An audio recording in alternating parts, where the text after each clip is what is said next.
Hello everyone and welcome back to the weekly gaming podcast. I'm one of your hosts, my name is Skalzek, and the second host is Tiger Gamer, as per usual. Yep. Hey Tiger, how you doing? I'm doing great. How about yourself? I'm super tired today, like, holy hell. I went to my parents today with my girlfriend. We had to change the tires, because the summer is upon us. So we changed the tires. My back hurts to all ends. It's fucking horrible. Dang. Because I was like, I know what? Like, I should be able to change my own tires, so I'm gonna do that. Instead of paying like $10 for a mechanic to do it. Ah. That was a bad idea. At least I now know when I can do it. Yeah. Yeah. But what do you say? Let's talk about video games? Alright, let's do it. Okay, so video games. So this week, I managed to play 2 games. What about you? Well, I only played one game this past week. Oh, you slacked off, haven't you? No, that's the only new game I got to play this week. Okay, so do you mind if I start? Go for it.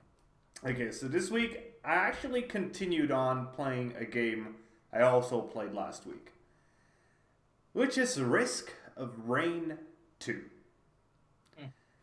And I gotta say, the more I've been playing this, the more impressed I'm actually am. Because for the fact that this is still an early access game, and pretty much very much early access, it works flawlessly. I didn't really encounter any bugs. I didn't encounter some stupid crashes or anything like that. The closest I came to some issues were a few lags that I encountered when playing in multiplayer, but that also could have been caused by the other person's shit internet. But otherwise, yeah, this, at this point in time, is the best first-person roguelite there is. No doubt about that. There's so much you can do. There are so many different characters. And now, obviously, this is a roguelite. The primary thing here is you just repeat everything all the time.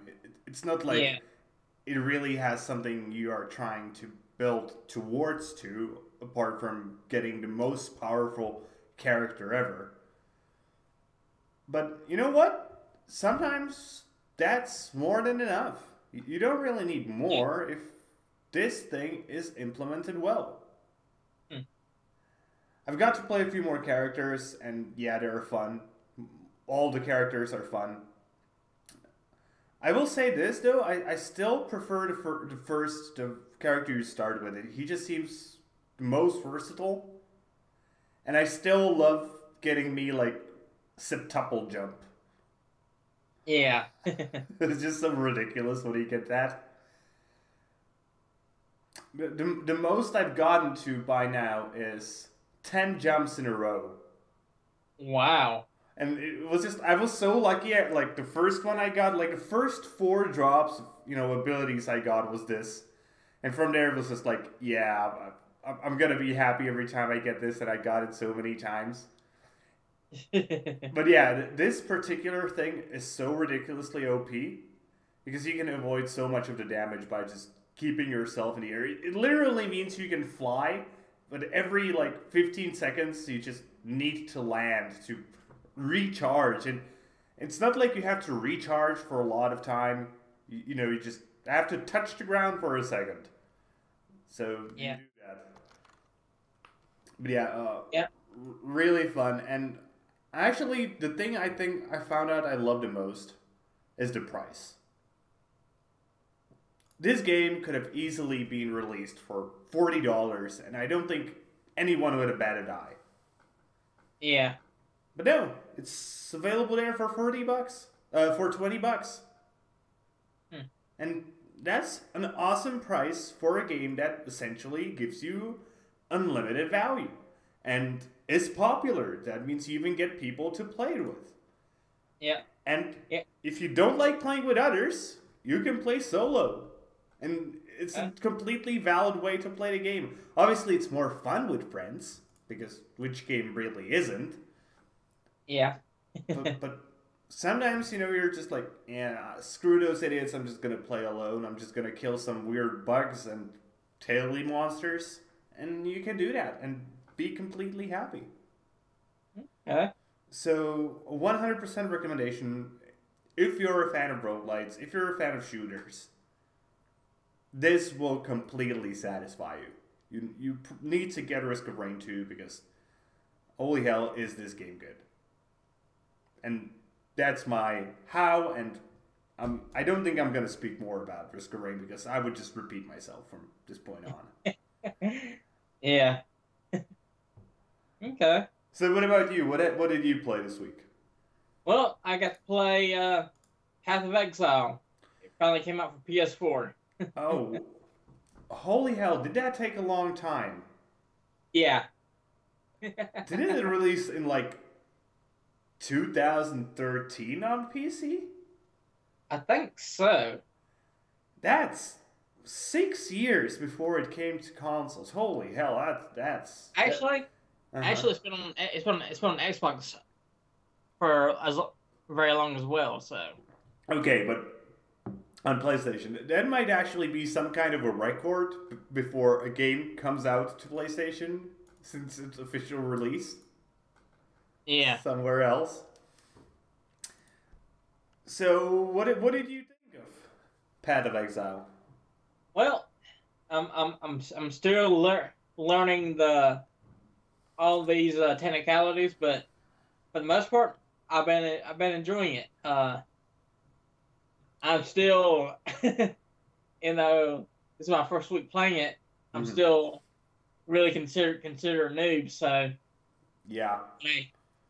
What kind of character did you choose? I chose the rogue type. Whenever I play the Diablo-like game, I always go for the mage. I prefer to keep my distance from enemies. Yeah.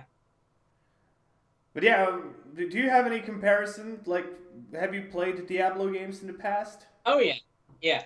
In fact, when I first started out, I was like, okay, yeah, this is just like Diablo, just about. Pretty But much. it's completely online, so. It's Diablo, but better, I would call it. I personally. Yeah. So yeah. do you have any complaints?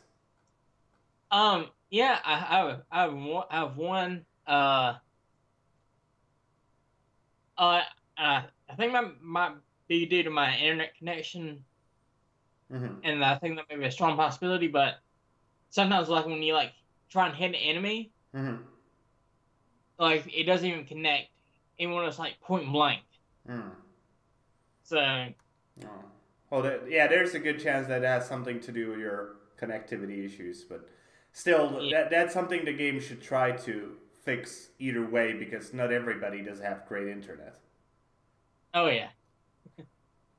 But yeah, though, I'm glad to finally get to play Path of Exile, and I'm gonna try and get better at the game. And do you have any plans of putting any money into it? Depends on how far I get. I mean, personally, right now, my free to play game of choice is Warframe. So, and I'm not putting money in that yet either. So, actually, Warframe and Path of Exile, I think, almost fit a similar niche, but one goes in an isometric setting, and one does it in a first-person sort of setting or third person. Third person, yeah. So, do you think that comparison is fair? Warframe, Path of Exile?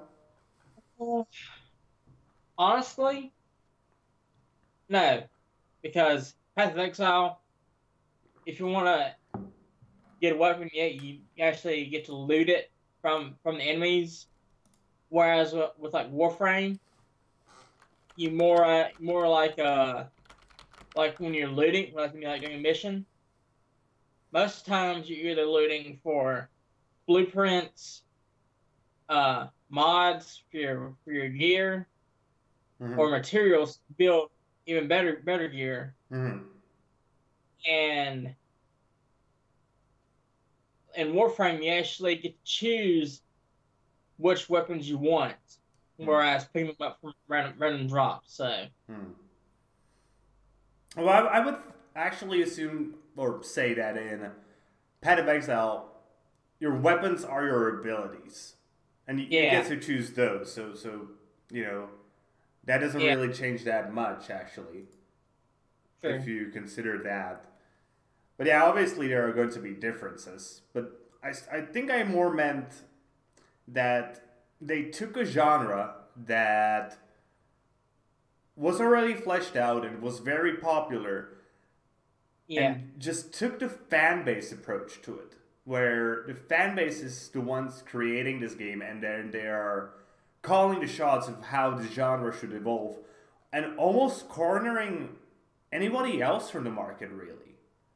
Yeah, and shoot, honestly, going back to the Warframe, like if you want to play as another character / Warframe, you can either choose to buy the Warframe with real money, which in that game is called Platinum, or you can get the blueprint, go and farm the materials that you need for said Warframe, and then it takes 12 hours to build all 3 parts if you decide to do it build all 3 at the same time, and it takes another 72 hours to build the entire Warframe. So that's probably maybe slightly better done in Path of Exile? What do you think? Well, like I said, I'm still very early in the game, so... And are you planning to play more of it this week? Oh, yeah. Well, actually, I don't know yet because I'll be heading to Austin, Texas Monday, so... Oh, hopefully you do get some playtime in. Yeah. So, I guess it's time to talk about the second game I played this week. And this game is, after a very long time, a strategy game I've actually enjoyed playing and didn't feel like a complete idiot while playing it. Awesome. So, this thing is called Islanders. And this is a strategy game about building cities on islands. But with a very weird twist. There are no resources in this game. So how the game actually plays is you do get like these quote-unquote items, which are, you know, like houses, masonries, foundries, whatever. And you need to put them close to each other or towards things that are on the map to generate points. And every time you pass a threshold, which is always going up, you get access to more things. And if you do well enough, eventually you will get access to a new island where you can start over. And the whole trick of the game is just planning everything ahead. So you put your mill here because if there is a mill close to another mill, it receives penalties because, you know, that's not how mills should operate. On the other hand, like if you're building more of a civilian city where, you know, people live actually, there are substantial benefits if you put like a fountain near houses, because that's something people would enjoy. And it sort of naturally actually teaches you how to put things that should go along each other with some sense of structure. But it doesn't force you to wait until you get 5 lumber before you can build that thing, and that will mean you have to wait a minute before you actually get access to it. Huh. It's just all about making sure you have enough space for everything, and thinking like, okay, if I put this here, that means I can't put that over there because I will not have the space, or it will negatively impact that thing. And okay. this is actually awesome. So it's more like a city planner. Yes. Game and a city builder. Yeah, exactly. That's actually a good thing. And the same thing I loved about Risk of Rain, I loved about Islanders. The price. This thing costs just $5. Wow. And it looks gorgeous. Obviously, it's not like the most realistic, super textured 4K textures on an 8K display. No, it looks cute, actually. It looks really colorful. But I would it's more of a puzzle game than anything else, because it's all about figuring out how to put everything together so it makes sense. And yeah, definite recommendation on this. And for just $5, and I honestly think this would make for a great mobile game. Let me actually check if this is available on mobile. iOS? No, it's on.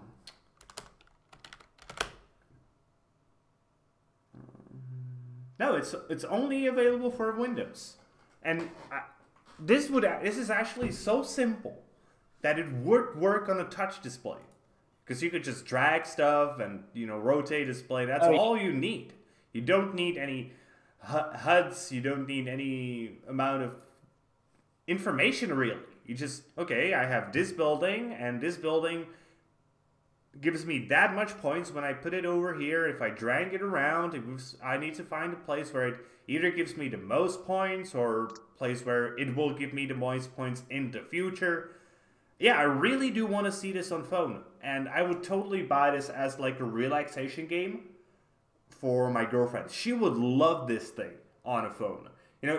She's that typical gamer who plays like 7 strategy games that require you to build huge cities or farms or whatever. And she plays 7 of them because eventually she runs out of stuff to do without paying money in them. And I would totally buy her this thing for $5 on Android, because it would be infinite value for her. As long as you still have islands. And I do hope they could just like have randomly generated islands at some point, and nobody would really complain. Yeah, and they actually do an endless amount of procedurally generated islands. So yeah, I 100% want this to appear on mobile. And one more thing I love, on their Steam page, they have a section that is called "This Game Doesn't Have." And it says, helicopters, guns, loot boxes, huge explosions, microtransactions, or orcs. Yeah, it doesn't have these things, but you don't need these things in a city builder puzzle sort of strategy game. No. Yeah. This may be the first strategy game I actually love. Okay. Because it's not really a strategy game. It's more of a puzzle game, to be honest. Yeah. But great thing. High recommendations from me. Okay, so that's it for the games I wanted to talk about. Do you have anything else you would like to talk about? No, that's it. So, let's move on to the next section of the show. Let's talk about this week's news. What do you say? Yeah, let's do it. So, let's start with a piece of news that is actually really weird. And I personally think maybe even somewhat inconsequential. Sony Microsoft, and Nintendo are all under investigation in the United Kingdom. Which sounds pretty serious, doesn't it, right? When I say that. Yeah. Yep. But wait until you hear what for they are actually under investigation. So, you know, all of these services have their subscription. Whether it's PlayStation Plus, Xbox Live, Nintendo Switch Online, whatever. And they all have a very common feature. Auto-renewal. Mm-hmm. And for some reason, the British Federal Trade Commission equivalent, the Competition and Markets Authority, has decided to check whether the way you are getting out of these practices, out of the contract, is easy or not. And I know you're a console player. Yeah.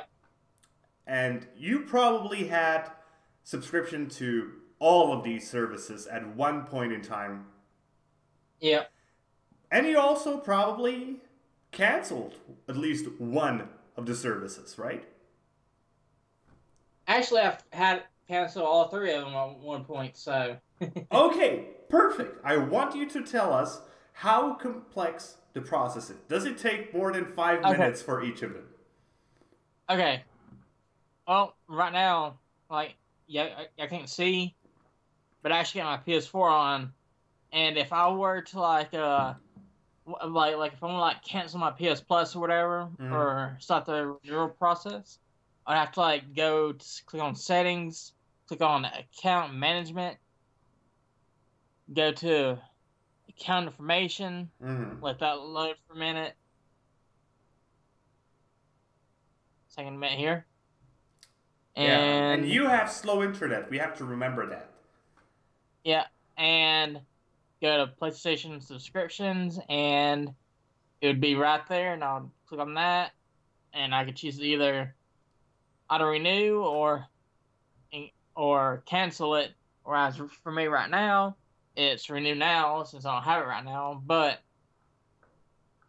I'd also say it's for the same for Nintendo and Xbox as well. But in Xbox case, if I remember correctly, for them, you literally have to, like, go to their website just to freaking cancel your subscriptions. Okay. So for them, you don't unsubscribe from the console. You actually have to go do it from their website. So yeah, I kind of get where they're coming from. Because it does. Because they do have, like, on the PS Store for PS4, and there's, like, a PS Plus section of my dashboard. If I go here, there's an instant join button right up top. So, do you think any of the companies are performing malicious practices? Honestly, no. But especially with Microsoft, they shouldn't make unsubscribing for, like, Xbox Live or Game Pass a lot easier. You don't have to, like, go to a separate device just to unsubscribe. So you think maybe Microsoft could be, like, ordered to create a way to unsubscribe directly from the console? Yeah. And that's actually fair, I think. Yeah, that's something that should be directly available as a standard practice for sure. Yeah. And also for Sony, PS Plus. Yeah, for everyone, pretty much, who actually gives you the option to have auto-renewal services. Yeah. Well, okay, that's that for that story. Let's now talk about something much, much more serious. Yeah. So, let's talk about this week's big news, and that's the sexual scandal that is currently going through the Pokemon Go YouTube scene. As several, to be more precise, 4 Pokemon Go YouTubers are accused of being sexual predators. Obviously, we don't want to say whether somebody actually did something wrong, because these are all just accusations, but the fact that there's 4 of them, oh man, that's just not good. And just last weekend, 12 victims stepped forward and accused members of the Pokemon YouTube community. So let's actually go over all the accused. Let's start with Nathan Putnam, who is also known as Decader, who is making graphics for Pokemon YouTubers. And, you know, he is actually pretty big in the Pokemon community. And he has been accused by 4 women of being a sexual predator.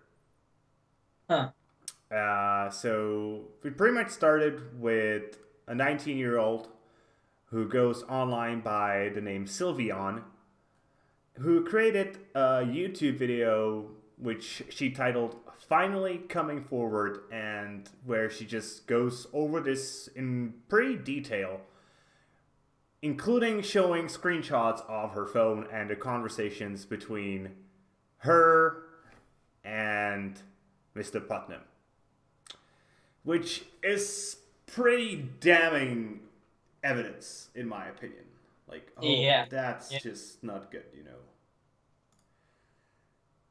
Also, she was only 16 when Mr. Putnam asked for her nude photos, and he did know that she is a minor because her age was visible at that time on social media.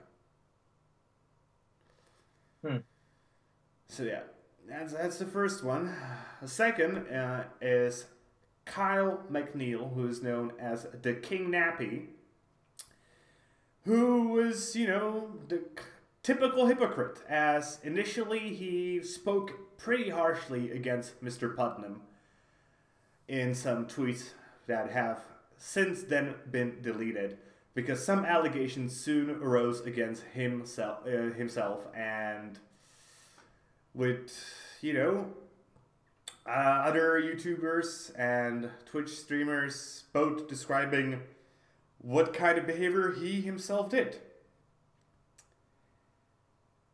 The third one is a woman known as Mudkip Mama, who is being accused of being sexually aggressive to, at the time of the event happening, 18-year-old YouTuber known as Patters. And also she's accused of being sexually explicit in conversations with a 15-year-old girl. And our last accused is another Pokemon YouTuber and a modder known as Mizumi, who made some Nintendo mods in the past. And he is accused of trying to get nude photos of a 14-year-old. Yeah. This just sucks altogether, this story. I really hate reporting about something like this. I will say the one thing, though, and this needs to stop.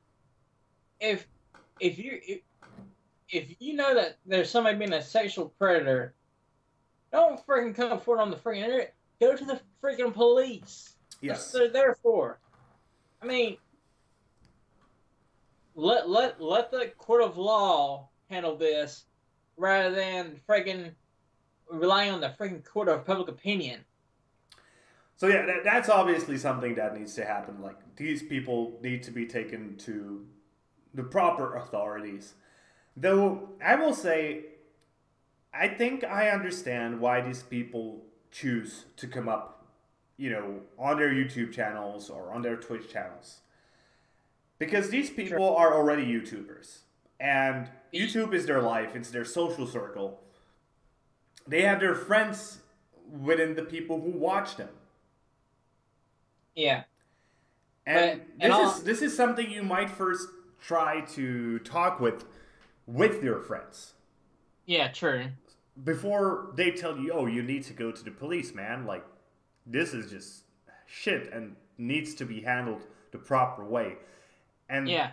these people, you know, they live so much of their lives on the internet. And I think we know that because we both sort of do as well. Yeah. That I can, even though I don't agree with them coming out on the internet, I think they should go to the police first thing. I Yeah. can at least understand it from an Yeah. emotional standpoint. I just wanted to say that. But Yeah.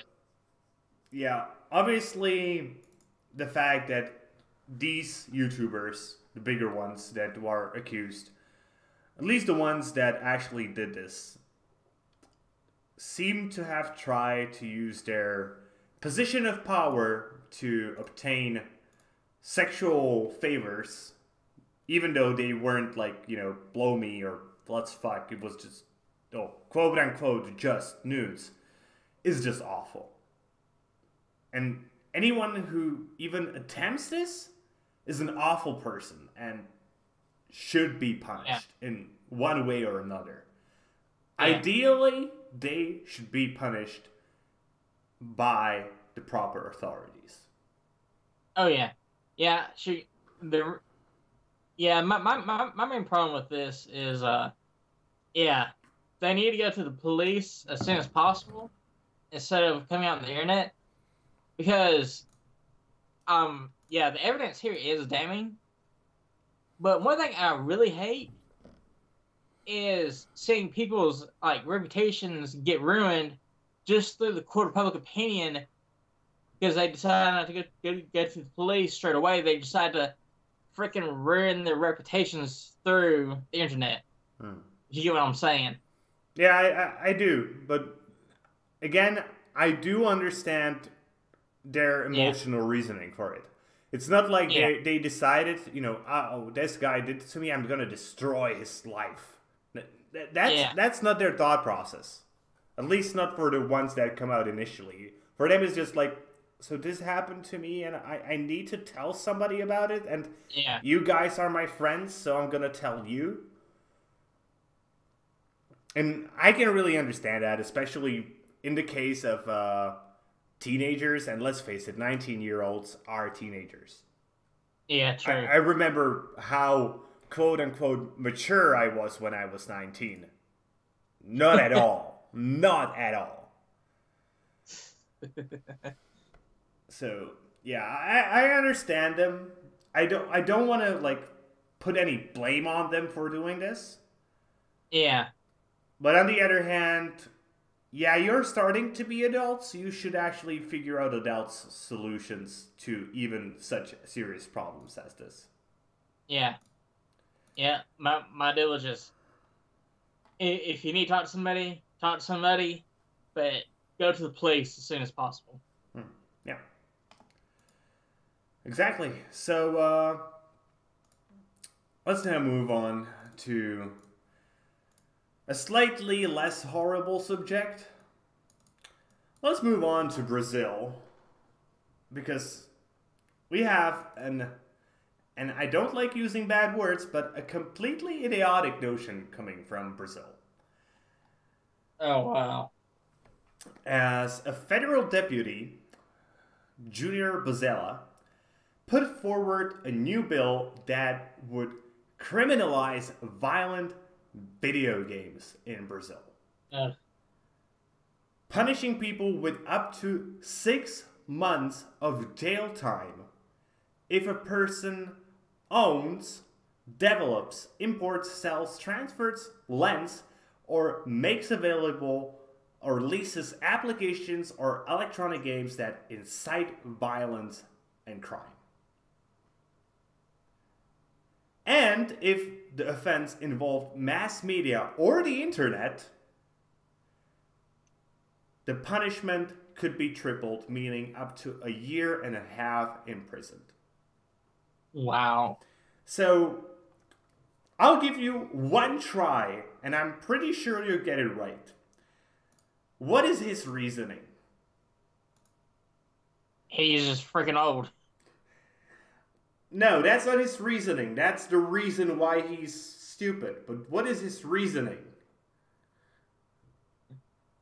I would say. Oh god, I can't. I'm drawing a blank here. Okay, it's super easy. He blamed the trivialization of violence because young people are playing violent video games, and that games are to blame for the formation of violent and disturbed citizens. Okay. Yeah. Yep. And the reason why he thinks this is obviously he's old. Yeah. And yeah, there have been so many studies over this past years. Violent games do not increase violence in people, and they don't experience long-term emotional desensitization either. Yeah. And I'm a freaking walking proof of that. Proof of that. Like, 99% of gamers are. Yeah. Like, if this thing was actually true, that violent video games are turning you violent, do you know how the world would look? Oh, God. Like, Mad Max would probably be like, yeah, I'm going home. You know what? This place is crazy. I'm just gonna chill. But, no. Not violent video games. That's not what's causing violence. Yeah, honestly, I would say if you play games, and especially if you play violent, quote-unquote, violent video games, I would say it's actually therapeutic to actually play those. Yeah, for a lot of people, for sure. Oh, yeah. And don't get me wrong, there will be a few people who will get a stupid idea after playing a video game. Oh, yeah. But on average, it's just not the case. Yeah. And the funniest thing for me is just like, when I was young, it was rap. You know, like, if you're gonna listen to rap, you're just gonna end up murdering somebody. Before then, I'm pretty sure it was TV.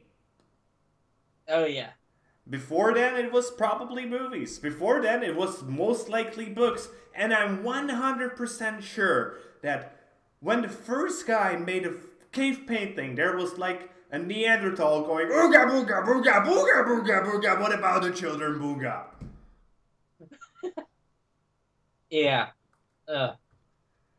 I'm just convinced of that. Yeah, and also going back to like the rap, I know like over here in the U.S. it was like, I think like 80s and 90s was like rap, 60s and 70s it was like freaking rock. Yeah, it's always something. It's always the new thing, because and that's the most awful thing. Like, I personally consider myself to be somewhat conservative. But then you hear a conservative opinion like this, and you're like, man, sometimes conservatives can be idiots, and I need to keep myself in check so I don't become a conservative idiot. Me personally, I'm more like right in the middle between the two. Well, that's the thing. Like, on some things I'm conservative. On some things I would consider myself to be somewhat liberal. Yeah. But you always have to keep both your opinions in check, you know? Oh, yeah. Yeah. Your liberal ideas can go too far. And your conservative ideas can be stuck up your ass. Oh, yeah. And finding the balance is the hardest thing. Mm-hmm. And a great example of a person who just doesn't do this really well this week is the Duke of Sussex, the Prince of Great Britain, Prince Harry, who this week, in his appearance at the West London YMCA, where he discussed the dangers of addictive video games, which is actually a topic that needs to be discussed. It needs to be. Yeah. Oh, yeah. But you know what his solution is? Banning the games. Banning the games. More specifically, Fortnite. Yeah, good luck with that, man. Good luck with that. And the most impressive thing is, Prince Harry is 34. Which is exactly the average age of a gamer nowadays. He's not old. He should know that gaming isn't the reason for addiction. It's the fact that you have a personality that would very likely succumb to some kind of addiction. Yeah, yeah. Whether it's going to be drugs, whether it's going to be gaming, whether it's going to be, I don't know, sitting on a rock in a weird shape. Yeah, or freaking drinking, making sure you drink coffee every day. Yeah, this is... No, that I would consider that still drugs. Oh, yeah. And I think... And, yeah, I don't think either of us really enjoys Fortnite. It's a good game, but it's not something we would spend days for... You know, it's not the thing we would play as much as lots of other people play it. Especially young children, and let's face it, it's so popular among young children that it's sort of ridiculous. Yeah. But I don't think either of us would ever consider banning the game, even if we considered it to be, like, literally evil. Yep. And also, this also freaking falls back on the parents too. If if you think your child's playing too much of Fortnite, freaking get them off there. Be a parent. Yeah, but that's hard. Now, I think the biggest problem with the fact that he's sort of directly targeting Fortnite is the fact that there is 1 billion people playing Fortnite. You're bound to get people addicted to Fortnite. Yeah. And whether you like it or not, it's just the amount of people playing Fortnite is way too big to avoid bad apples. Oh, yeah. There are going to be people who commit murder that play Fortnite. There are going to be people who rape who play Fortnite. There are going to be people who, I don't know, get addicted. Oh, yeah. But on the other hand, there are going to be people who do tons of local work for charities who play Fortnite. There are going to be policemen who protect you who play Fortnite. Mm-hmm. I'm pretty sure there are going to be some psychologists who will help people with addictions who play Fortnite. Yeah. It's not Fortnite that is the issue. It's the people. Yeah. And misunderstanding that is just way too big of a problem, and people just don't seem to understand it. Yeah.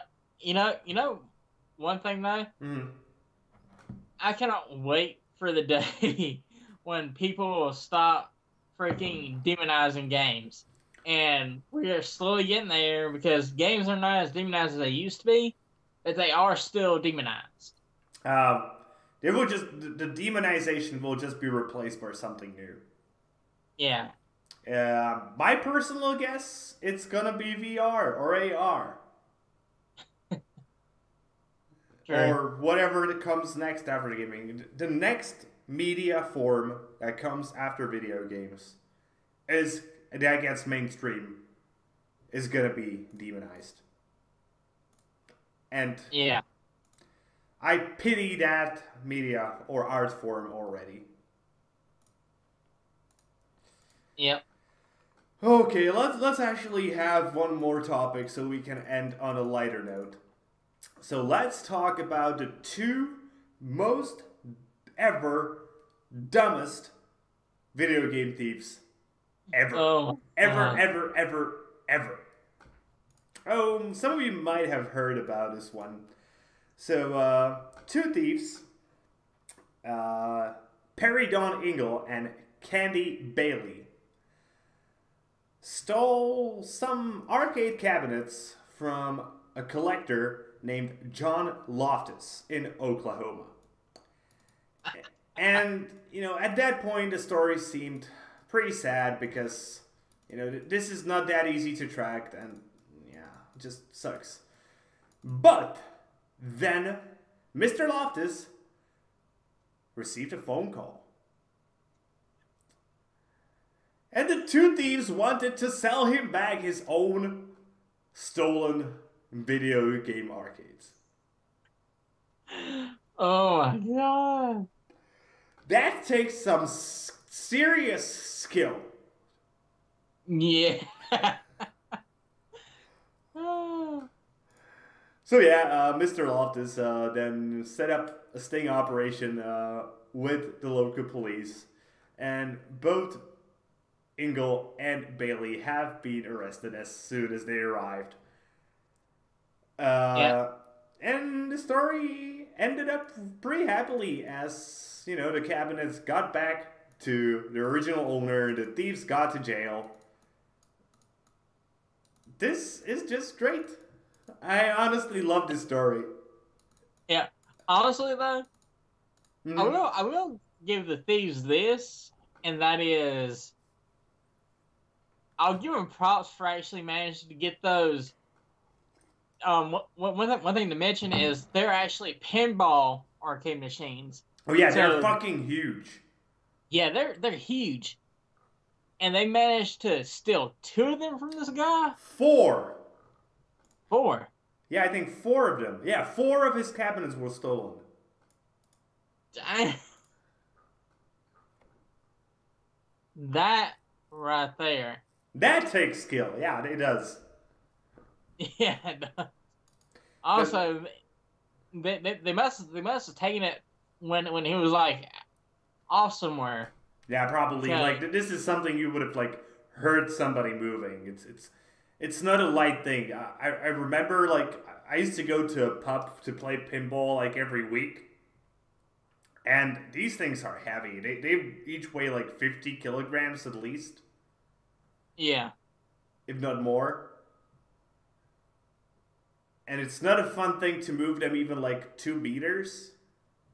Moving 4 of them into like a truck or something. Yeah, that takes a lot of work. Oh yeah. Either way, it's a good thing that the thing actually ended on a happy note. Yeah, but not happy not for the thieves because they were so stupid. Yeah, they were. Either way, that's it for the news for this week. Unless you think we missed something? No, that's it. So let's take a look at some games that are coming up next week. And I'm going to start with a game called Blockade War Stories. And this is an action-adventure indie game set in sort of a Minecraft-y style of game. Graphics, and it actually looks fairly cool. It's made from some Russian guys, so that doesn't necessarily mean it's bad. Metro is made by Russian guys. Yep. But yeah, it's a game where you're a soldier, you're going through war, you're gonna discover some war stories from some of the Russian wars. It actually looks pretty cool. And, people like to call voxel graphics bad. Nah, it's not bad. It depends on how it's done. And voxel graphics actually allow small studios to make some great games if they put in some love into it. Because they don't have to focus their budget on making AAA graphics while still making their game look decent. So hopefully this thing is this sort of case. We will have to see. The game is coming out on the 8th of April in about 1 day and 15 hours. And if you like wartime stories, maybe Blockade War Stories be your thing. Yeah. Okay. Alright, the first game I have to recommend is Shovel Knight Showdown, which is going to be part of the Shovel Knight Treasure Trove, which they're also adding the King of Cards DLC as well. So, if you want to get these two, Showdown is pretty much Shovel Knight, but you'd actually fight against your friends and all that with various different Shovel Knight characters. And King of Cards is going to be a new campaign. We play as the King Knight, and yeah, if you want to get all these, it's going to be with Shovel Knight Treasure Trove, which if you already have Treasure Trove, all this stuff will be free. But if you don't, and you want to get all this stuff in one package, it would be $25. So, okay. I have one more game, and interesting enough, this is another sort of war game. Huh. Because it's a strategy game, and this one is definitely not a strategy I will play, because it's a strategy RPG with a turn-based combat called Pathway.